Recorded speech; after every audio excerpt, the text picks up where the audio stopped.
దీన్ని వాడటం వల్ల ప్రతి ఒక్క రైతుకు మాత్రం చాలా మేలు జరుగుతుంది. ఇక వాళ్ళ ఇష్టం, అది మనం అయితే చెప్పలేము, చెప్తే తీరే చెప్తాం కానీ ఇప్పుడు మనం అయితే వాళ్ళని ఇబ్బంది పెట్టలేం కదా.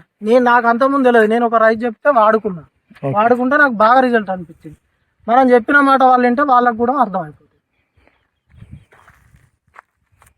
నా పేరు నడుగొట్టు సుదర్శన్, మాది ములుగు మండల్, ములుగు జిల్లా, మాది బరిగలపల్లి గ్రామం. నేను ఈ వాయు యంత్ర, ఆయుష్, యాక్సివేజు, ఆరోగ్య ఈ మందులు వాడటం వల్ల నాకు ఈ సంవత్సరం నల్లి గిల్లి ఏం రాలే. కాయ కూడా మంచి షైనింగ్ వచ్చింది. ఈ కాయ కూడా తాలుగా లేదు, మంచి ఎరుపు కలరు. మాకు పోయిన సంవత్సరం కంటే ఈ సంవత్సరం దిగుబడి కనీసానికి ఒక ఎకరానికి 3-4 క్వింటాల చొప్పున ఎక్కువ వెళ్తుంది. ఈ మందులు వాడటం వల్ల తాలుగా మాత్రం రాలే. తాలుగా ఒక 10 కిలోల దాకా, 15 క్వింటాల మిర్చికి 10 కిలోలు తాలుగా అవుతుంది. ఇది వాడటం వల్ల ప్రతి ఒక్క రైతు వాడుకోవచ్చు. ఎందుకంటే ఇది మనం చెప్పే తీరుగా చెప్తాను, ప్రతి ఒక్క రైతు వాడాలి, కానీ మనం అయితే రైతుకి ఇబ్బంది పెట్టే అవసరం లేదు. నాకైతే బాగా పనిచేసింది. ఇప్పుడు లాస్ట్ ఇయర్ మీరు ఏం వాడారండి?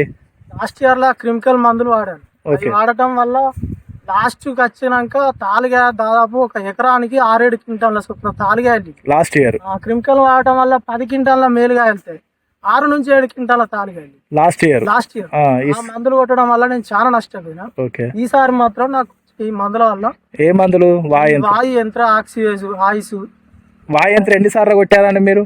6-7 సార్లు కొట్టారు. 7 సార్లు కొట్టారు. కొట్టడం వల్ల మీరు ఏం గమనించారు లాస్ట్ ఇయర్ కొని? ఇప్పుడు ఈ చేను మంచి షైనింగ్ వస్తుంది, గ్రోతింగ్ వస్తుంది, ప్లస్ మళ్ళీ కాయ కలర్ బాగుంటుంది. దీంతో తాలుగా శాతం మాత్రం చాలా తక్కువ వెళ్తాను.